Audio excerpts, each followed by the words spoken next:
What's up, Internet? It is time for another one of these. And before we get into the meat and potatoes of this, I do have a couple quick announcements.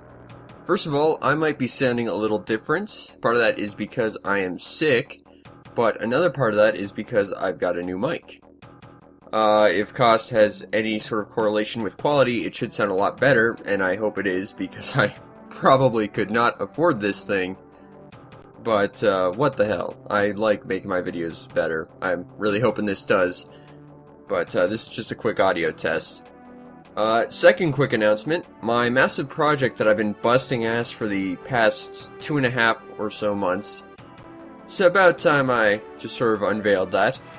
As of now, this video getting put out, I am now putting out a review every week. At least until further notice, so you know, if I collapse from exhaustion, run out of games, or my computer explodes, you know, stuff that's pretty much out of my hands, that might stop it. But at least for the next little while, come back every Sunday, there'll be a new review.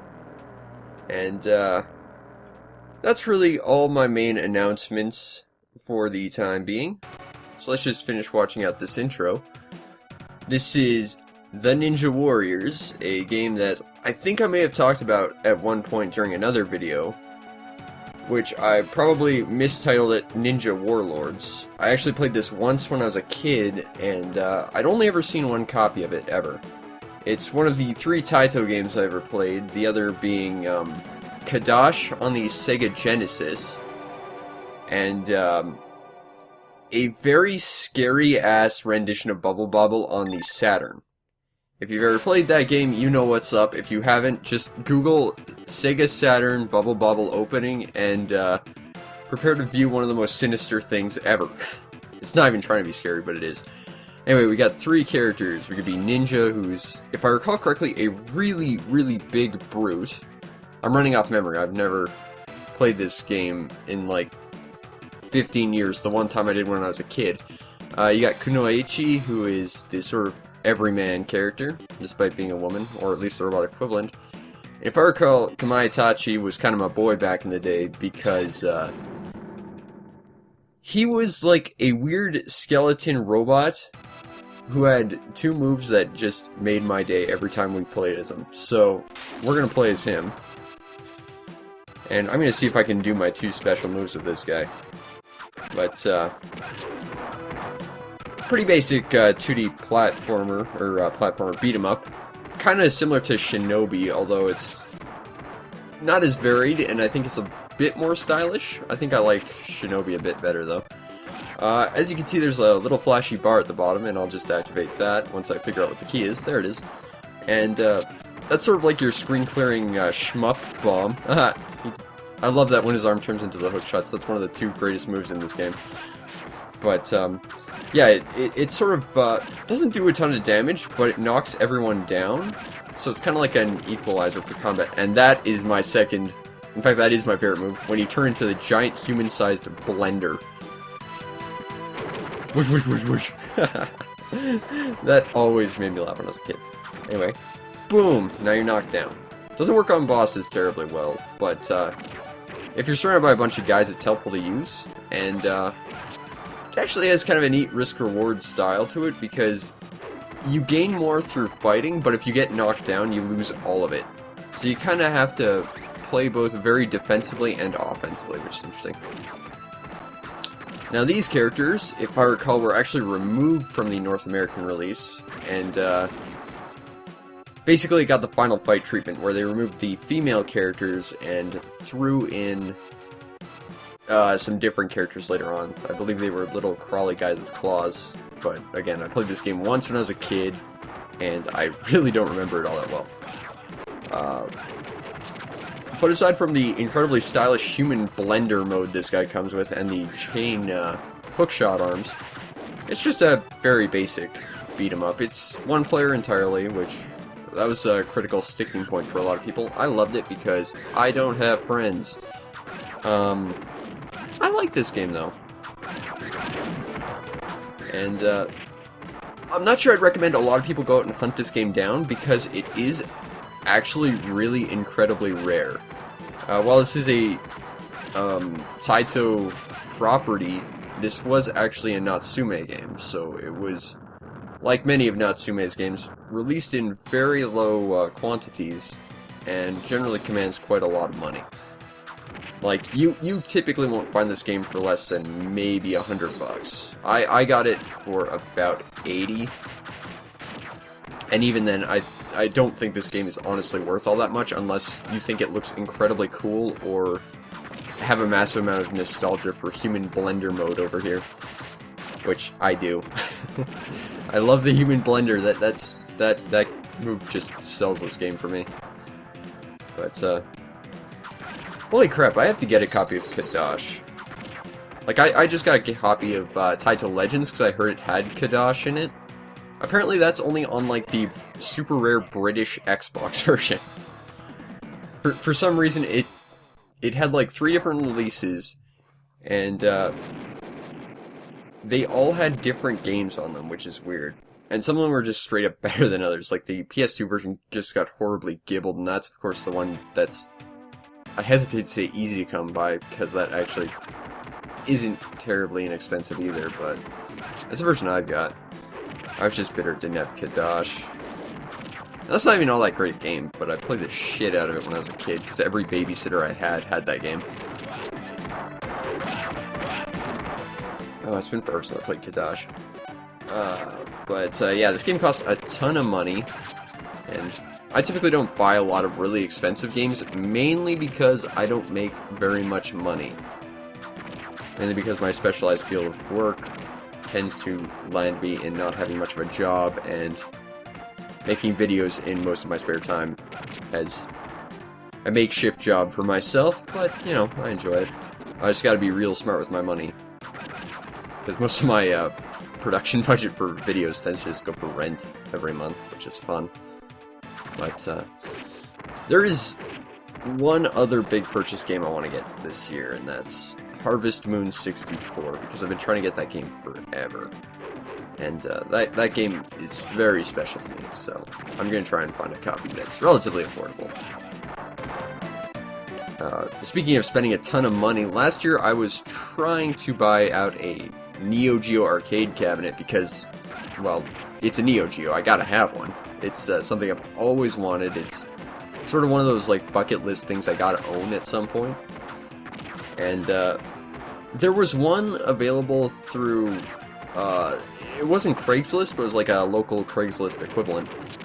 And I was able to afford it, and I was totally willing to afford it. In fact, I got in contact with the guy about 12 times, and he just would never return my phone calls and emails, which, that sucks, because I was so close to getting something I'd always wanted. Aw.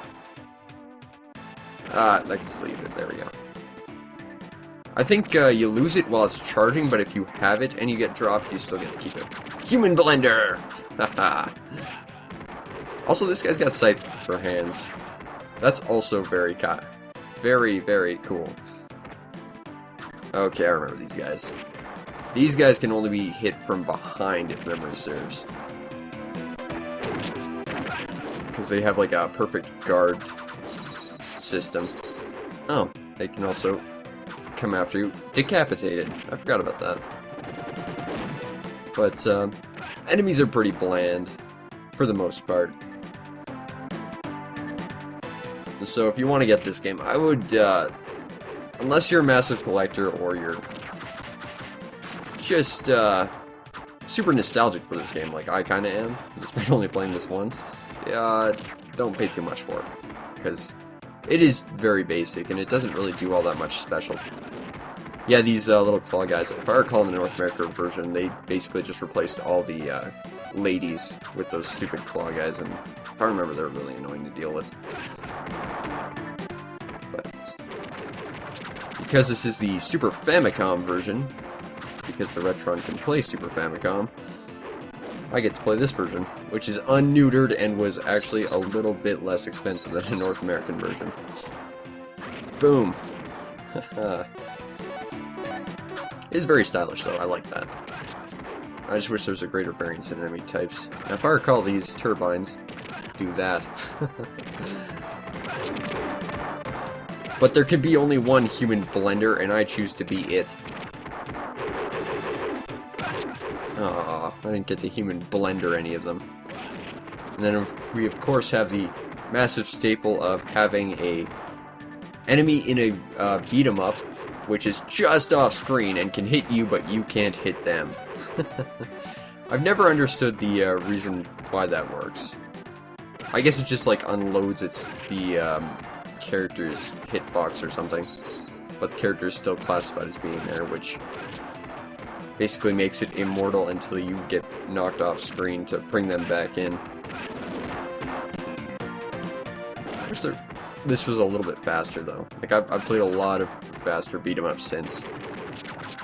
It's a little bit slower than I remember. But this is the first time I've played this game in about 15 years. I just got this in the mail off eBay, and I decided I need to show this off. Also, I had to make an announcement anyway, so I figured I had a cool reason to do it. I like the song. Like the songs in this game. They're mostly techno, but this one just sounds good. In fact, I'm a little bit embarrassed to admit this, but after I bought it, I was humming a song from this game, or at least I thought it was. It turned out it was a song from another, I want to say it was Natsume game on the Super Nintendo that was pretty rare, called Wild Guns, which I've been playing recently on the Wii Virtual Console, because I don't have a copy of that.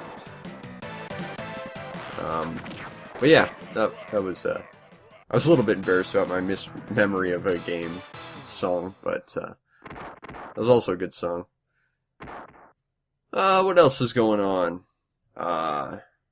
Oh, I got Mystical Ninja 3 on the Super Famicom with this for like $1. So I figured, you know what, shipping's $10, I can get Mystical Ninja 3 for $1, let's do it. So as of now, if you count the Virtual Console version of the first one, I have 3/4 of all the Mystical Ninja games. I just need the second one. And I'm playing a little bit of that. That's fun. I'm not sure where I would place it in my favorites of the series. Like, I always liked the N64 one, which I also still haven't gotten. But maybe I'll do a sort of Faffathon with Mystical Ninja games or something, because I'd like to do that. I like those Mystical Ninja games a lot. The fourth one was a ton of fun, although they did some weird things with the boss battles by basically removing the boss battles and just making them mini-games, and I was not particularly good at any of the mini-games there, especially like the Puyo Puyo Tetris clone, because I'm awful at both of those things. I also picked up a couple of games at a garage sale last week. A couple of them were really good. Like, I got 6 games. I got Outrun 2019, which anyone out there who's got the Retron 3, maybe you can tell me, but my copy does not work. For some reason, it tells me my copy is NTSC, and I need to contact my distributor for a copy in a relevant region. I'm pretty sure the Retron is designed to be an NTSC system, but it's also region-free, so it shouldn't matter. But maybe it's like Star Fox, where it just can't do the super effects stuff or something. I got a copy of Tecmo's Deception, which I've been trying to get forever. Well, actually, I've been trying to get the sequel forever, but I figured why not start with the first one. That's a very interesting style game. Like, it's a first-person kind of RPG, except you have no way of physically attacking your opponents. You have to set up traps and just sort of lead them in there. That's a very interesting way to style your game. I appreciated that. Let's see, what else did I get? I got Quest for Camelot on the Game Boy Color, which I way overpaid for. I didn't realize that was a movie tie-in game. I thought that was a different Game Boy Color game. I got that confused with that I was actually looking for. And that is basically a sort of top-down Zelda-ish adventure game, and it's okay. I like the system that your sword powers up as you kill more enemies, although I think it takes way too long to do it. But it's not great. What else did I get? I got Legacy of Kain Defiance, because I was a big fan of the Soul Reaver games. Not a big fan of the Blood Omen games, though. Although it's been forever since I played Blood Omen. But I just prefer Raziel over Kain myself. And seriously, if you haven't played the Soul Reaver games, go get the Soul Reaver games. They're not wildly expensive. If you can get the Dreamcast version, do that, because it's the Dreamcast version. And the really cool thing was it was a massive open world on the PS1 that only ever loaded once. In fact, you got 2 giant open worlds in that game. It was impressive how that was handled on the PS1. I'm pretty sure it was a late title in the system, though, because it was originally conceived to be a Dreamcast title, I believe. But, excellent, excellent game. I also got probably the best purchase of them all. I got a game called Giants Citizen Kabuto, which, that's a game I've been trying to get for a while now, and that game is so far pretty tremendous. I think I might have to do a review on it when I can find some time to add it to the list, because that's a very cool game. Oh, I blew up.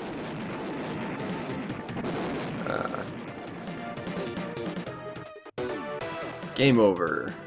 Ah, what the hell, we'll give it one more go. We're still gonna use my human blender robot, because that's just amazing. The last game I got was a game called Sphinx and the Cursed Mummy, and that was a neat little 3D adventure game, kind of like maybe Ocarina of Time a little bit, if they took a darker approach to it. I still haven't touched it. It's the only game I've picked up that I haven't touched, but I played it when I was younger, and I remember it being pretty good, except the load times on that game were a joke. Like, seriously, if you walked into a room and you had to load, like, the external bits of a house or something, that was the longest loading I had ever seen. Like seriously, the only thing that felt comparable in the past years that I've ever seen is if you have the PS3 version of Devil May Cry 4 and you have to install that, that's almost as bad. Like, and for reference, to get into a single room in Sphinx and the Cursed Mummy, I remember it having to load. I'd go upstairs, make myself some lunch, eat lunch, go clean up my plate, come back, and it still wouldn't be done. And I am a slow-ass eater, too. Like, sometimes it takes me, like, half an hour to an hour to eat, just because I tend to get distracted by, thoughts and, just researching stuff at my computer while I'm eating. Which I probably shouldn't do, but I just remember that game having, like, the worst load times, and I just shudder to even try to play that game again, despite being very excited that I now own a copy. What else is going on? Not much. Working on a lot of reviews. Working on a lot of LTGs, actually, although I know I haven't done one since November. That's actually because I've done about 20 or so, and I just scrap them and start over. Because I'm just not happy with how they're going. But I've got one topic I really want to talk about, but I'm just not sure it's ready yet. Because I had to deal with it, like, 4 times over, like, 4 different games last week. Including Bioshock Infinite did it pretty tremendously. Oh, neat. This reminds me a little bit of that little top boss from Mega Man Zero. A little bit. Maybe crossed with Vega or something. Or, what was it? Balrog? I don't know. I didn't play a ton of Street Fighter back in the day. I was more Mortal Kombat. And even then I was awful at that too. Ow. Is this where our giant human blender meets his end? Because I still haven't done any damage to him. This might be it. Whoosh, whoosh, whoosh, whoosh. Human blender power. That is the best move in any beat 'em up.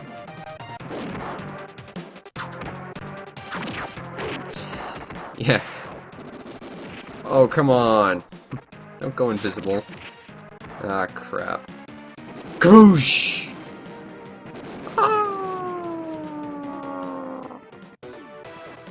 Anyway, that's been a little bit of this, plus an update. I'll see you next time.